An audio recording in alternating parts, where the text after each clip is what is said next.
whatever it is people in front of forest fires want to save from the flames. But Bob didn't move. "Not going," he said. "Have you looked south? That fire's already knocked out the phones and electricity. The Forest Service says it's headed straight up the peninsula."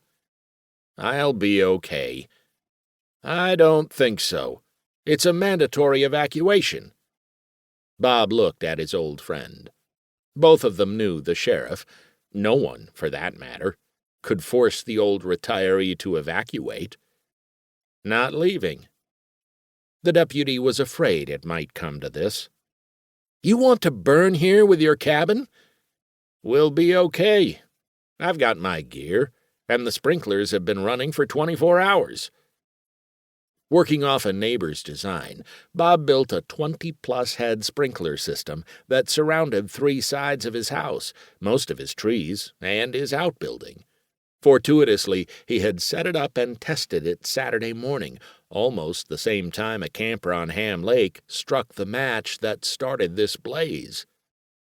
From what Deputy Whites had seen and felt from this fire, the untested sprinklers sounded laughable, providing you ignored the gravity of the situation. "I've seen this fire. With this wind and the dry forest, it's burning out of control. That gear isn't going to help, and nobody knows for sure if those sprinklers work. You should get in your car and follow me out like everyone else." "Maybe, but I'm staying." Deputy Whites had been to the end of the peninsula and started working his way down. The 2 cabins north were seasonal lake homes, both empty this early in the season, certain to succumb to the flames. The deputy had others down the road he needed to clear out. Most of the cabins along Sag Lake Trail were south of here, few of them protected by operating sprinkler systems, and these systems had never faced the onslaught of a wind-driven wildfire. "The sheriff said if you're crazy enough to stay, we need to notify your next of kin." Bob had 4 children, 3 still living, 2 in Illinois and 1 in Wisconsin. Whites had visited Bob's house in Illinois and met them all. "You know where to find them," Bob said. The deputy stared at him, then said, "Is your boat gassed up and ready in case you need to make a run for it?" Bob nodded. "Yeah," he said.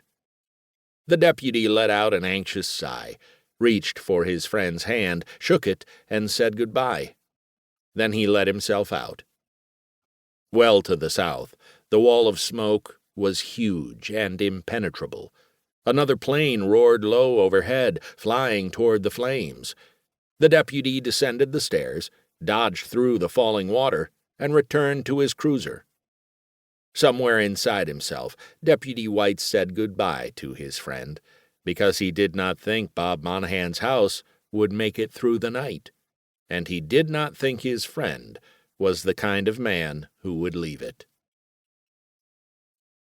Bob was born in 1931. A toddler of the Depression, privation was bred in his bones. At an early age, Bob learned how to build and fix things.